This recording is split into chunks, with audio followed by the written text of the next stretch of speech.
Si podemos ir tomando nuestros lugares para comenzar. Vamos a hacer una oración para dar inicio. Señor Dios, te damos gracias por este día especial. Gracias por este tiempo, Señor, para poder meditar, Señor, en lo que como iglesia confesamos, en qué es lo que creemos, qué es lo que practicamos, Señor, según la enseñanza de tu palabra. Te queremos pedir que este estudio sea de ayuda para que podamos comprender más de este tema importante, Señor, este tema que nos distingue, y me ayudes a transmitirlo de la manera más clara, sencilla posible. Pedimos que todos podamos comprender lo que se va a hablar y bueno, que nuestra convicción esté en lo que dice tu palabra. Gracias te damos por este tiempo y rogamos que este tiempo sea de edificación y aún nos prepare para adorarte mejor y también para celebrar de mejor manera los próximos bautizos en pocas semanas. En nombre de Cristo te lo pedimos. Amén. Bueno, hermanos, vamos a continuar con nuestro estudio del principio regulador y hemos estado viendo el tema del bautismo. Llevamos ya 2 estudios y ya hemos comenzado ya vimos qué significa el bautismo y ya empezamos a ver este tema de quién debe recibir el bautismo, quiénes son los receptores de esta ordenanza. Y vamos a continuar con este tema de quién deben ser los receptores de este sacramento. Y hoy en particular, como dice allí, vamos a ver qué es lo que el Antiguo Testamento nos dice respecto a quiénes son los receptores de esta ordenanza. Quizás suena raro que vayamos a ver este tema desde el Antiguo Testamento, pero yo espero que después de considerar lo que vamos a ver quede claro por qué eso es importante ver lo que dice el Antiguo Testamento y no solo el Nuevo Testamento. Entonces nos vamos a mover en este estudio a través de 3 puntos. En primer lugar vamos a hablar sobre la teología del pacto. En segundo lugar vamos a hablar sobre el pacto abrahámico y la circuncisión. Y en tercer lugar vamos a hablar sobre el pacto mosaico y la Pascua. Esos van a ser nuestros 3 puntos. Comencemos con el primero, que es la teología del pacto.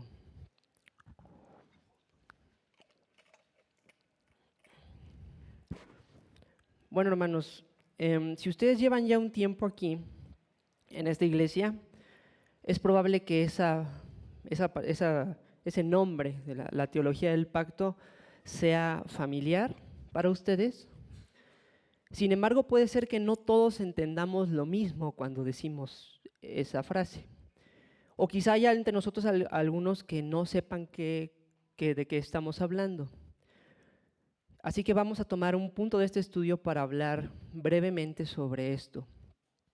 El tema de la teología del pacto es muy profundo, es extenso y de hecho es un tema que toca toda la Biblia realmente, ¿no? Es algo complejo resumir la teología del pacto en algunos minutos, pero a manera de resumen y de una presentación concisa, tenemos que decir que la teología del pacto es un sistema teológico bíblico. ¿Y qué significa eso?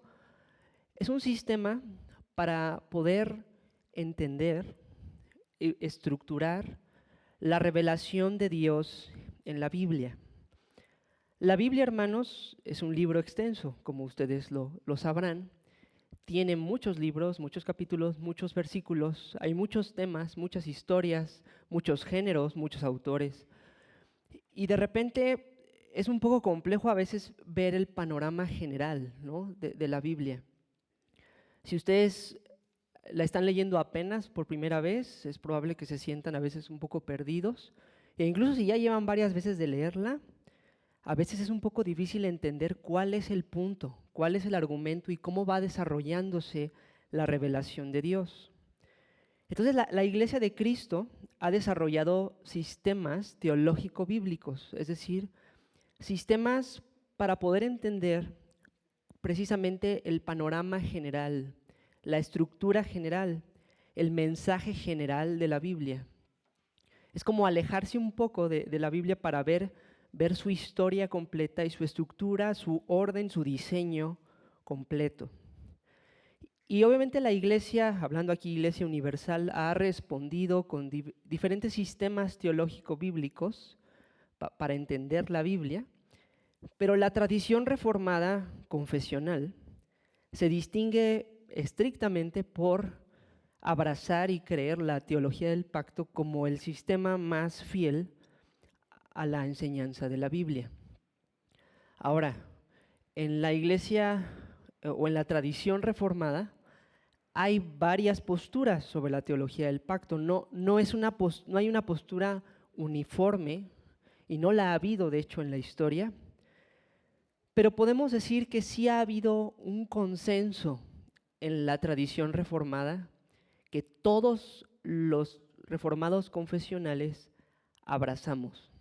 ¿Y cuál es este consenso?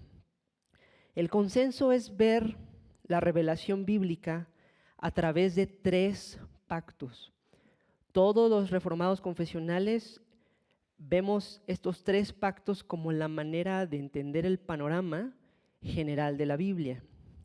Y estos pactos son el pacto de redención, el pacto de obras y el pacto de gracia. Ahora les voy a hablar un poco sobre estos pactos.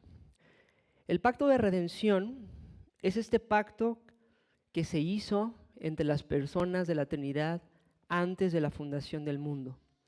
Si bien la Biblia no tiene ese término, pacto de redención, el concepto es claro en la Biblia, el concepto de que el plan de salvar o de redimir a un pueblo para la gloria de Dios no surgió en el tiempo y el espacio, no surgió después de que el hombre cayó, sino fue un plan que se hizo en la eternidad entre el Padre, el Hijo y el Espíritu.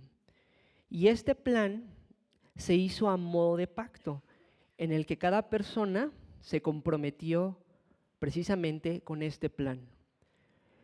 Cada persona de la Trinidad se comprometió en el plan de salvar un pueblo para su gloria. El Padre se comprometió, ¿verdad?, al elegir al pueblo, el Hijo al ser el mediador del pueblo y el Espíritu al ser el que aplique lo que el mediador conseguiría. Entonces, Padre, Hijo y Espíritu pactaron en la eternidad pasada la redención. Entonces se le llama el pacto de redención. Después que Dios crea todas las cosas, nosotros vemos que Dios hace todo y pone al hombre como cabeza de la creación, y habiendo creado al hombre, asciende al hombre a la cima del monte del Edén y lo pone en el huerto del Edén. Y ahí viene el segundo pacto, que sería el pacto de obras. Este es un pacto en el cual Dios promete a Adán la vida eterna si él obedece y lo amenaza con la muerte si él desobedece. Y todo esto es a través de una prueba expresada mediante un árbol, que es el árbol de la ciencia del bien y del mal.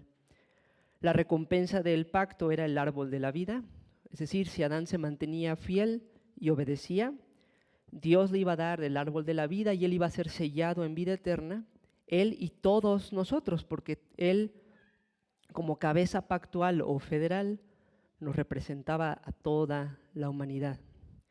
Y ya sabemos la historia. Lamentablemente, Adán pecó, violó el pacto de obras y no pudo conseguir la vida eterna, sino consiguió la muerte eterna para todos nosotros, su posteridad. Y entonces, habiéndose violado el pacto de obras, la tradición reformada cree que Dios estableció otro pacto, que es el pacto de gracia. Un pacto mediante el cual Él promete una salvación gratuita. Ya no es como el pacto de obras, donde Él prometía salvación por obras, sino el pacto de gracia promete al hombre salvación por la gracia de Dios a través de la persona y obra de Cristo. Y entonces la tradición reformada está de acuerdo en que ese pacto de gracia abarca desde después de que cae el hombre hasta la consumación. A partir de que Adán cae, la salvación es solo por la gracia de Dios. Dios ya no renueva un pacto de obras, no promete salvación por obras, sino Dios predica a Adán y Eva la promesa de que iba a venir un descendiente de la mujer que aplastaría la cabeza de la serpiente, y de ahí en adelante la salvación es solo por gracia, por fe en este Mesías, en Cristo. Entonces ese es el consenso de cómo vemos los reformados confesionales la historia de la redención. El pacto de redención entre las personas de la Trinidad, el pacto de obras con Adán, que fue violado, y el pacto de gracia, cuyo mediador es Cristo, por el cual somos salvos gratuitamente. Ahora, dentro de este consenso que hay en la teología reformada, hay distintas posturas. Y particularmente quisiera hoy hablarles de dos posturas importantes. Una es la postura presbiteriana o paidobautista, los que bautizan infantes, y otra es la postura bautista reformada. La vez pasada les comenté que este tema de quién debe ser bautizado no es meramente un tema superficial, sino es un tema que tiene su raíz en esto, en la teología del pacto. La teología del pacto que tenemos forzosamente va a determinar qué creemos sobre quién debe recibir el bautismo. Y de hecho más prácticas eclesiásticas están definidas por nuestra teología del pacto. Entonces, primero, ¿qué creen los presbiterianos y los que bautizan infantes?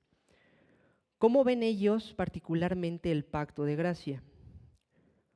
Bueno, los presbiterianos, en generalidad, ellos entienden que cuando Dios promete la salvación a través del Mesías, cuando promete a este descendiente de la mujer que va a aplastar la cabeza de la serpiente, ellos creen que allí se establece el pacto de gracia. Y ellos creen que en ese momento queda formalmente establecido y ratificado el pacto.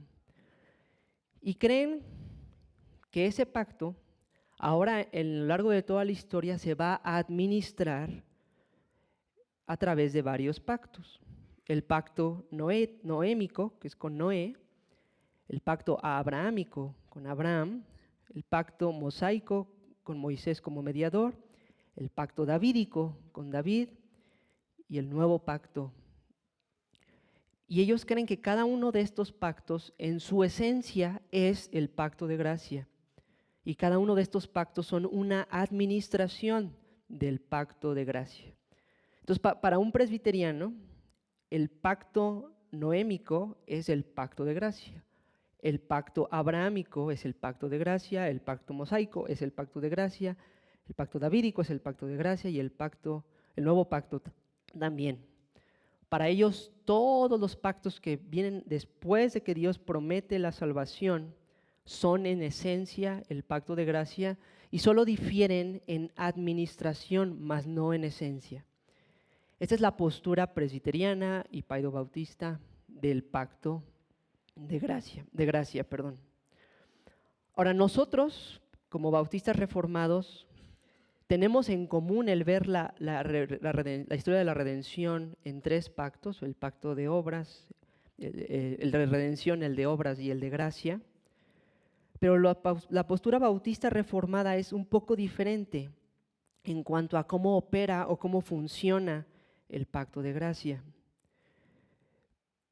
Nosotros, los bautistas reformados, creemos que el pacto de gracia no fue establecido, inaugurado, instituido después que el hombre cayó.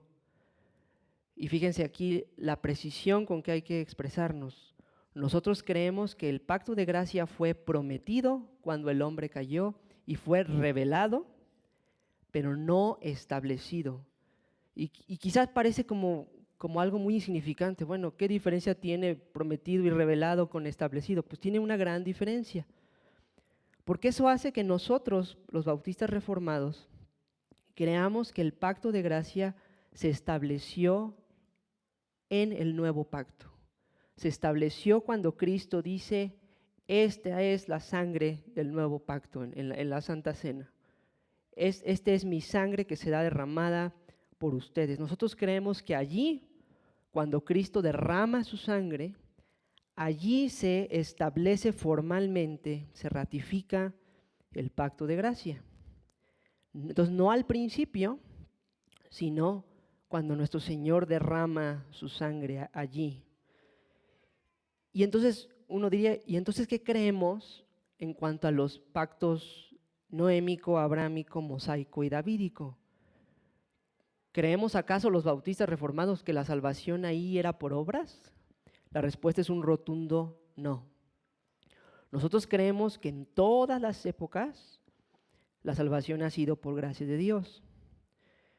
Pero creemos que estos pactos no son en su esencia el pacto de gracia, no son administraciones del pacto de gracia, sino son pactos distintos del pacto de gracia, pero que revelan el pacto de gracia, que dirigen la historia hacia el pacto de gracia, pero que en su esencia no lo son, sino que tienen un propósito particular que es formar a un pueblo especial, hablando de Israel, para que de ese pueblo venga el Mesías y ese Mesías haga su obra y esa obra bendiga a todas las naciones.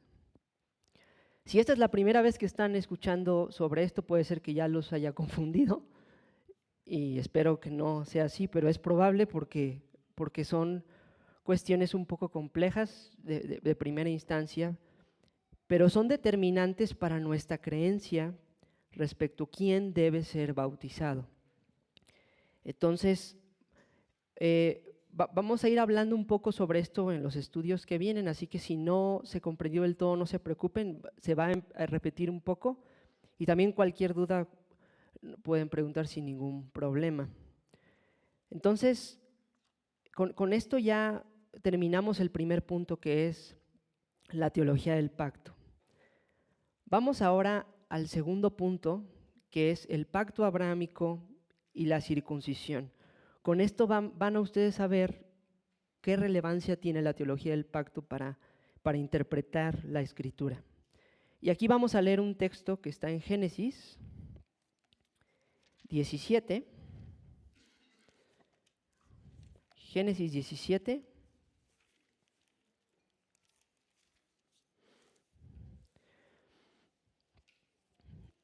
Del 9 al 14.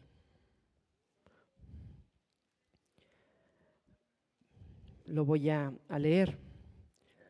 Dice, dijo de nuevo Dios a Abraham, en cuanto a ti, guardarás mi pacto, tú y tu descendencia después de ti por sus generaciones.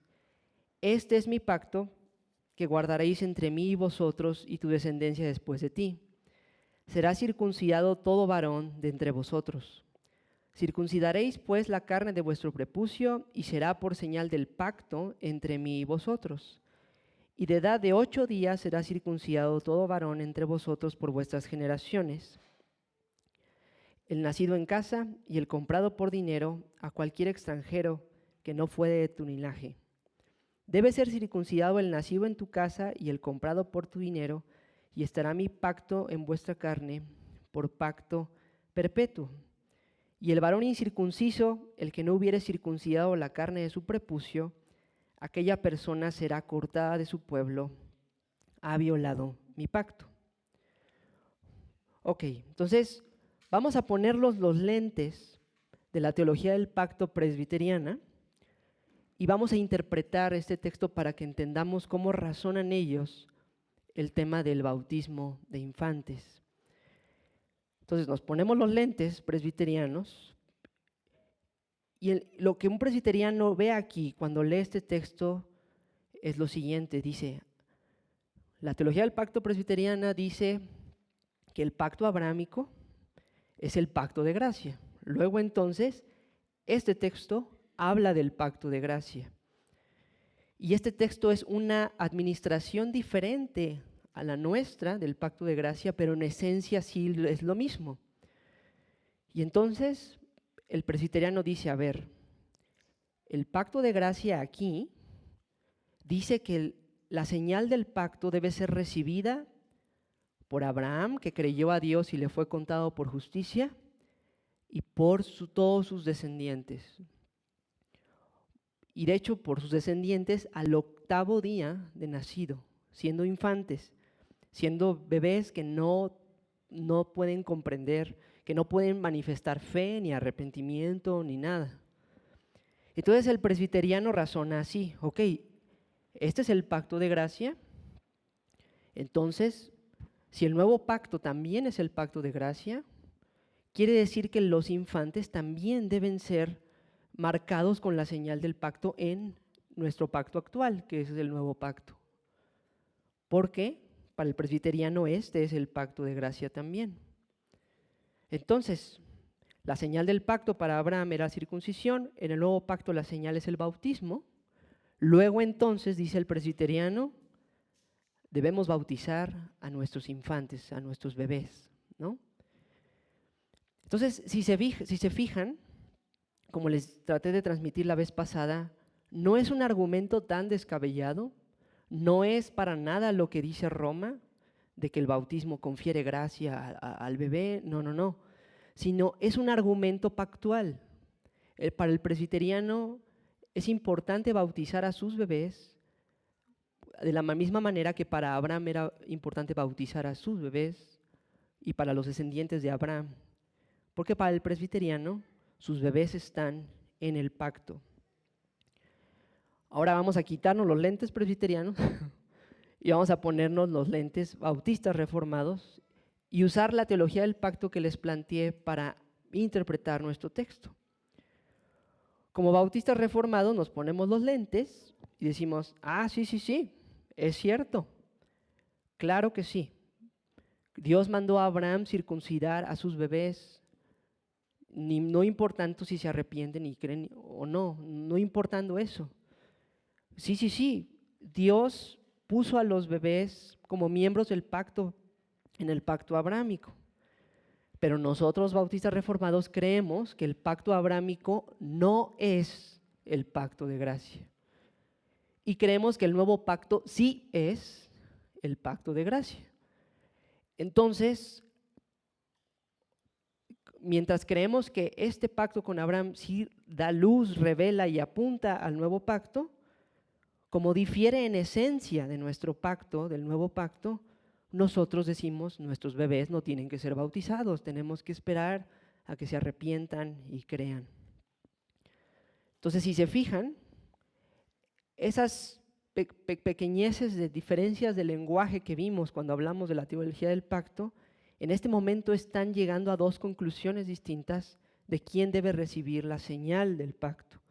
Para el presbiteriano, debe recibirlas el creyente y sus hijos. Para el bautista, debe recibirlas solo los que creen. Y sus hijos cuando crean, pues, ¿no? O sea, si tenemos un hijo y se arrepiente y cree, adelante. Pero no por el mero hecho de ser descendiente de, no por ser simplemente bebé de un creyente. Ahora, para dar solo una prueba bíblica, ahorita superficial, porque no tenemos mucho tiempo, vamos a Jeremías.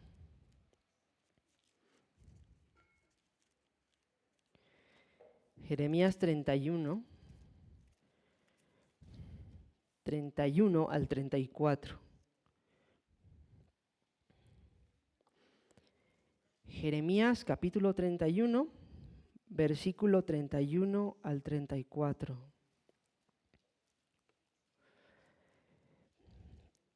Dije que ahorita va a ser superficial porque el próximo estudio lo vamos a dedicar a estudiar específicamente este texto. Ahorita solo lo vamos a mencionar para no dejar sin prueba bíblica el argumento. Vean lo que dice Jeremías 31, versículo 31. He aquí que vienen días, dice Jehová, en los cuales haré nuevo pacto con la casa de Israel y con la casa de Judá. No como el pacto que hice con sus padres el día que tomé su mano para sacarlos de la tierra de Egipto, porque ellos invalidaron mi pacto, aunque fui yo un marido para ellos, dice Jehová. Pero este es el pacto que haré con la casa de Israel después de aquellos días, dice Jehová. Daré mi ley en su mente y la escribiré en su corazón, y yo seré a ellos por Dios, y ellos me serán por pueblo. Y no enseñará más ninguno a su prójimo, ni ninguno a su hermano, diciendo, conoce a Jehová, porque todos me conocerán, desde el más pequeño de ellos hasta el más grande, dice Jehová, porque perdonaré la maldad de ellos y no me acordaré más de su pecado. Bueno, Jeremías 31, estos textos que leímos, es una de las partes más claras en el Antiguo Testamento acerca de cuál es la naturaleza del nuevo pacto. Es evidente que está hablando del nuevo pacto. He aquí vienen días en que haré nuevo pacto, ¿no? Es claro. Pero si ustedes se fijan, el lenguaje que está usando aquí Jeremías es claramente contrastante con el antiguo pacto. Y nosotros creemos que este lenguaje no cuadra para nada con la manera en cómo los presbiterianos ven el pacto de gracia. Es decir, recordando, el presbiteriano ve el pacto de gracia como un pacto que engloba todos los pactos, de los cuales esos son solo administraciones. Pero este lenguaje de nuevo pacto, versículo 31, o no como el pacto, versículo 32, o por ejemplo, cuando dice en el versículo 34 que en este pacto todos le conocerán, es un lenguaje que definitivamente marca un contraste con el antiguo pacto. Porque en el antiguo pacto, y lo vimos ahorita con Abraham, no todos los miembros conocían al Señor. Abraham conocía al Señor, pero todos sus descendientes no conocieron al Señor y aún así recibieron la señal. Pero aquí dice que en el nuevo pacto todos conocerían al Señor, todos. Y entonces nosotros por eso creemos que nuestra iglesia en el nuevo pacto debe reflejar justo eso, la naturaleza de este pacto en el que todos conocen al Señor. Entonces, nosotros como bautistas reformados creemos que el pacto abrámico y la circuncisión, lejos de ser un argumento para bautizar a nuestros infantes, es de hecho un argumento para no bautizarlos. El ver precisamente que muchos de los miembros del pacto abrahámico cayeron y nunca creyeron, nos debe llevar a nosotros a bautizar solo a los creyentes, solo a los que creen, porque en el nuevo pacto todos conocerán al Señor, dice este pasaje. Vamos ahora al tercer punto, que es el pacto mosaico y la Pascua.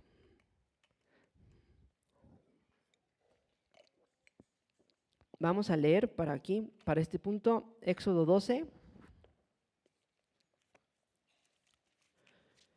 Éxodo 12, 1 al 4.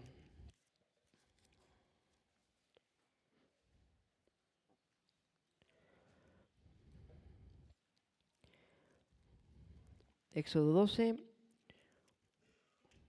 1 al 4, que dice así. Habló Jehová a Moisés y a Aarón en la tierra de Egipto, diciendo, este mes os será principio de los meses, para vosotros será este el primero en los meses del año. Hablad a toda la congregación de Israel, diciendo, en el 10 de este mes tómese cada uno un cordero, según las familias de los padres, un cordero por familia. Mas si la familia fuere tan pequeña que no baste para comer el cordero, entonces él y su vecino inmediato a su casa tomarán uno, según el número de las personas, conforme al comer de cada hombre, haréis la cuenta sobre el cordero. Y vamos a leer más adelante, en este mismo capítulo, versículos 47 y 48. Éxodo 12, 47 y 48. Dice, toda la congregación de Israel lo hará. Mas si algún extranjero morare contigo y quisiere celebrar la Pascua para Jehová, séale circuncidado todo varón, y entonces la celebrará. Y será como uno de vuestra nación, pero ningún incircunciso comerá de ella. Bueno, más adelante en la historia, después de que Dios hizo el pacto con Abraham, hizo el pacto, lo que conocemos como el pacto mosaico, con la nación de Israel, la descendencia de Abraham. Y este pacto mosaico ratifica todo lo que Dios le dijo a Abraham en el pacto abrahámico, pero añade más estipulaciones de cómo debe comportarse la descendencia de Abraham para poseer la tierra prometida, a fin de ¿qué? De que viniera el Mesías y bendijera a todas las naciones. Entonces, no están desconectados el pacto abrahámico y el mosaico. Nosotros como bautistas reformados creemos que los pactos van uniéndose orgánicamente, apuntando hacia el nuevo pacto. Y lo que podemos ver aquí en nuestro texto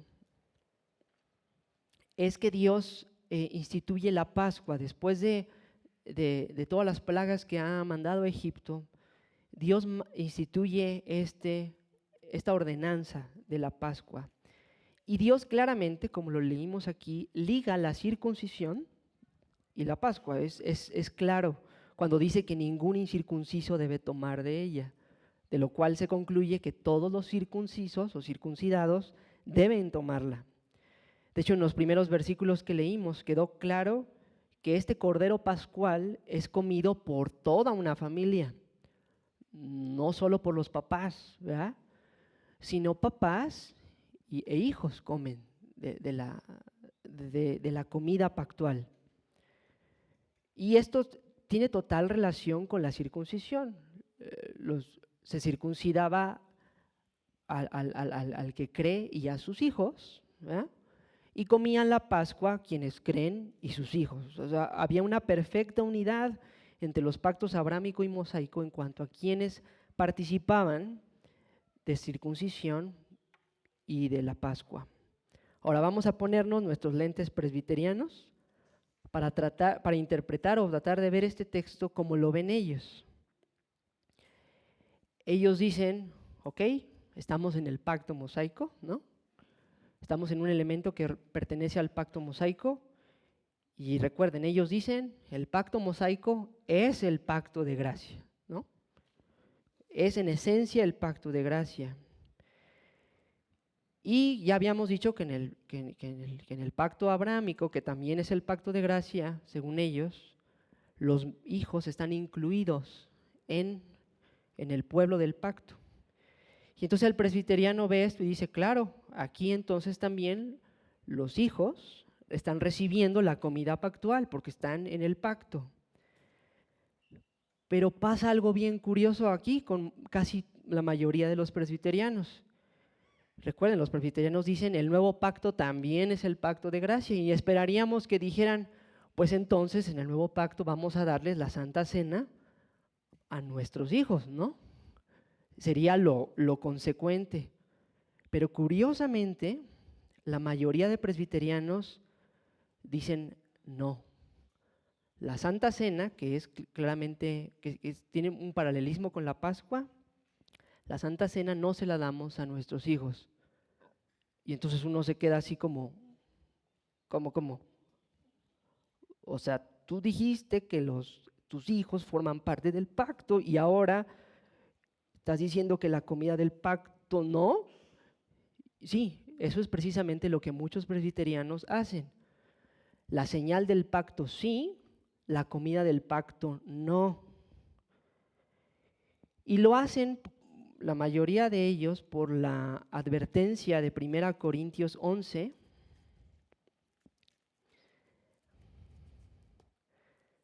Primera Corintios 11, 27.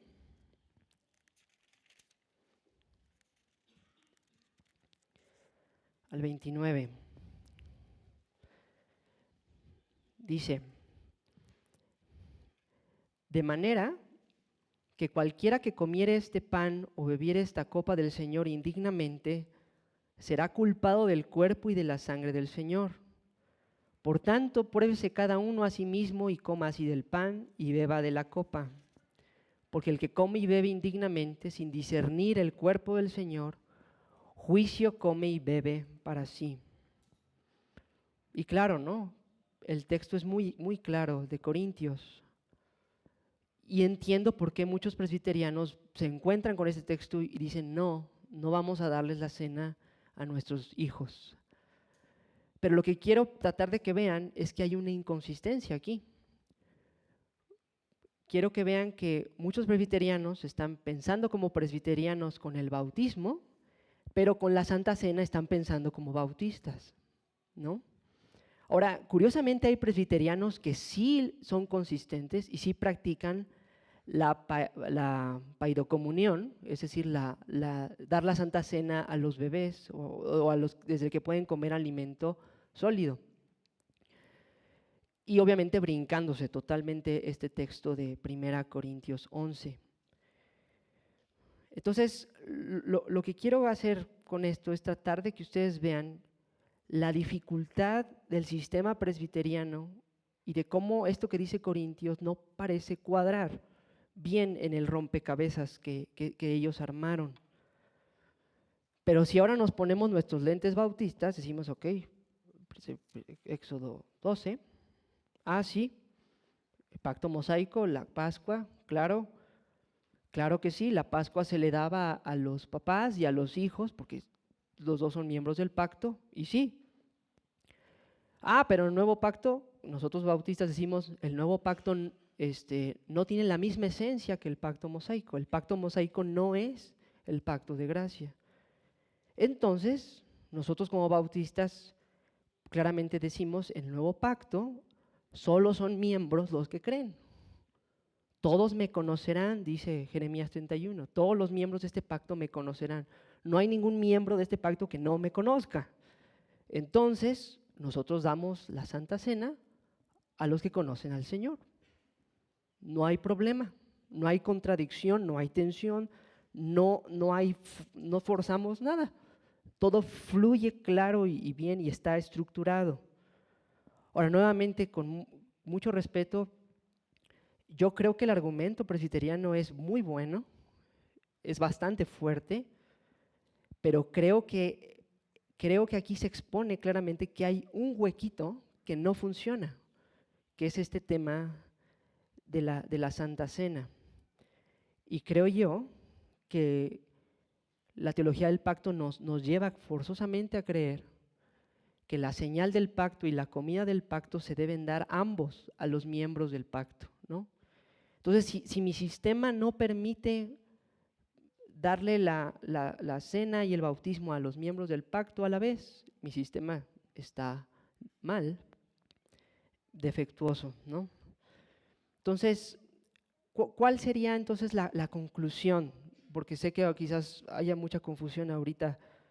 ¿Cuál es la conclusión de nuestro estudio de hoy? Bueno, nuestra teología del pacto, que ve el pacto de gracia revelado en varios pactos, pero que esos pactos no tienen la misma esencia, nuestra teología del pacto funciona bien para, por un lado, aceptar lo evidente que es que en el antiguo pacto los hijos recibían tanto la señal como la comida del pacto, Pero también nuestra teología del pacto nos sirve bien para entender que en el nuevo pacto, los miembros de ese pacto son solo los creyentes y solo ellos reciben la señal que es el bautismo y la comida del pacto que es la Santa Cena.